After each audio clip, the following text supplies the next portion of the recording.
Baru kerja dikit, udah self-reward. Baru sedikit tugas yang tuntas, udah foya-foya main-main. Apakah kita benar nge-self-reward diri kita? Atau itu hanya kemalasan yang bertopeng self-reward? Simak 4 batasan self-reward supaya kamu nggak salah lagi.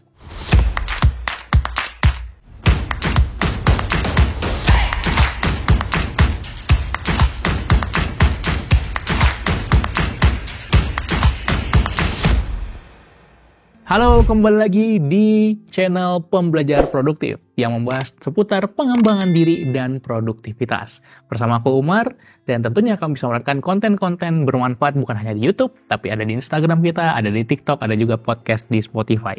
Silakan kamu bisa cek di sana, dan jangan lupa subscribe juga channel ini.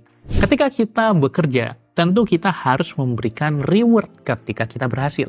Ini akan berpengaruh besar ke psikologi kita. Ketika kita mencapai sesuatu, ada accomplishment, ada achievement, maka mari kita rayakan, kita selebrasikan. Dan itu akan membuat kita semangat untuk melakukan pencapaian-pencapaian berikutnya. Akan membuat kita semangat untuk semakin produktif lagi. Tapi nggak bisa sesimpel itu. Kenapa? Karena banyak sekali fenomena anak muda sekarang, baru kerja dikit aja langsung healing ke Bali. Langsung liburan. Dan habis uangnya, habis waktunya. Padahal kita bisa membuat self-reward yang takarnya sesuai dan memang tepat untuk kasus kita. Setiap orang kasusnya tentu akan berbeda dan kita harus menyesuaikan bagaimana self-reward yang kita berikan untuk diri kita sendiri. Ada 4 batasan yang perlu kita perhatikan. Yang pertama, jangan terlalu sering memanjakan diri kita sendiri. Apa-apa self-reward, apa-apa self-reward. Akhirnya kita hanya menjadi orang yang mental tempe. Kita hanya jadi orang yang ngejar self-reward tadi. Yang menjadi bahayanya adalah kita tidak memiliki joy sama sekali. Kita tidak memiliki joy atau kegembiraan ketika kita berkarir, ketika kita bekerja. Yang artinya, satu-satunya motivasi kita mengerjakan tugas kita hanya self-reward-nya. Dan ini sangat berbahaya. Bahkan, kalaupun kita punya goal yang jelas, target yang jelas, alasan yang jelas kenapa kita melakukan pekerjaan kita, kalau keseringan dikasih self-reward, maka motivasi intrinsik kita akan bergeser, akan berubah. Jadi, tentu kita boleh self-reward, tapi dibatasi.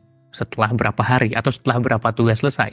Supaya apa? Supaya tugas kita bukan hanya beres, tapi membuat kita semangat untuk melanjutkannya lagi. Yang kedua adalah, jangan hanya fokus pada self-reward jangka pendek. Gimana jangka pendek? Ketika kita punya tugas yang selesai, kita self-reward. Tapi, hanya seperti itu aja. Jadi self-reward-nya banyak, jangka pendek semua, tidak ada self-reward yang besar. Itulah kenapa kita perlu membuat self-reward 3 tingkat, 4 tingkat, beberapa lapis. Jadi ada self-reward yang sederhana, ada self-reward yang luar biasa. Sebagai contoh, kita nge-self-reward diri kita dengan social media, dengan Netflix, kalau kita hari ini kerjain tugas dengan baik. Oke, mungkin tuh skala kecilnya, hariannya contohnya. Kalau misalnya hari ini aku menyelesaikan tugasku semua, aku akan traktir diriku kopi, boba, es krim, dan lain-lain. Oke? Kemudian kalau misalnya kita lagi ada project penting, kalau project ini aku bisa berhasil selesaikan tepat waktu di akhir minggu ini, maka aku akan ke restoran favoritku dan aku akan makan sepuasnya. Itu adalah self-reward yang lebih besar lagi. Tadi yang pertama hanya menyelesaikan tugas, yang kedua kita bisa buat menyelesaikan project, yang ketiga, kalau aku benar-benar berhasil naik pangkat, naik gaji, selama 1 tahun aku berjuang di perusahaan ini, self-rewardku adalah jalan-jalan. Itu yang lebih besar lagi. Jadi kita bisa bagi menjadi beberapa tingkatan-tingkatan. Tentu self-reward-nya apa tergantung dengan kemampuan kita, kapabilitas kita, dan juga selera kita. Kita senang self-reward-nya apa? Kalau kamu senang self-reward-nya ngapain? Boleh tulis di komen.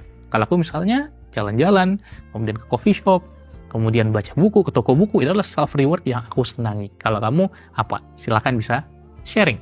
Yang ketiga, kita perlu jaga keseimbangannya dengan tanggung jawab lain. Jangan sampai kita self-reward kebanyakan, dan akhirnya malah lupa tugas-tugas lain yang mungkin di luar pekerjaan yang akhirnya kita tinggalkan. Jadi kita perlu buat waktunya juga untuk self-reward. Jangan sampai self-reward dan akhirnya bisa berjam-jam, berhari-hari, kecuali kalau memang direncanakan ya. Dan akhirnya kerjaan lain atau tugas lain itu terbengkalai. Jadi pastikan kita punya balance atau keseimbangan di sana.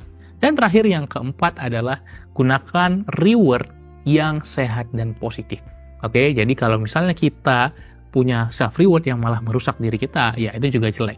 Apalagi ketika kita memilih reward harus yang selaras atau setidaknya jangan bertolak belakang dengan sesuatu yang sedang kita bangun. Misalnya, habit kita adalah menjaga pola makan sehat. Maka self-reward dari habit tersebut jangan yang bertolak belakang. Jangan kita makan sepuasnya, makan kotor, dan akhirnya sia-sia semua kita udah perjuangkan. Jadi kalau habit kita adalah olahraga, maka self-rewardnya apa yang membuat kita lebih semangat lagi olahraga. Oke, misalnya kita ambil spa atau massage session dan akhirnya bikin kita excited lagi untuk melanjutkan habit kita. Apakah makan-makan tidak boleh menjadi self-reward? Boleh gitu. Tapi dari self-reward dari habit yang lain. Kalau memang kita sedang tidak ingin menjaga pola makan, sedang tidak mencoba olahraga, tidak ada program diet dan seterusnya, maka kita bisa gunakan self-reward makan-makan tadi dari penyelesaian project atau rutin baca buku atau habit yang lain. Jadi pastikan rewardnya tidak bertolak belakang. So, itu dia 4 batasan untuk self-reward. Kira-kira mana yang mau kamu perhatikan untuk self-rewardmu? Apa self-reward yang mau kamu lakukan dan itu dicapai saat apa selesai? Artinya apa? Jangan langsung ambil self-rewardnya. Self-reward nggak boleh diambil sebegitu gampangnya. Kalau tugasnya belum selesai, maka jangan ambil self-reward itu. Semoga bermanfaat dan jangan lupa subscribe channel ini, like, komen, dan bagikan ke teman-teman kamu juga. Sampai jumpa di video lainnya. Salam pembelajar.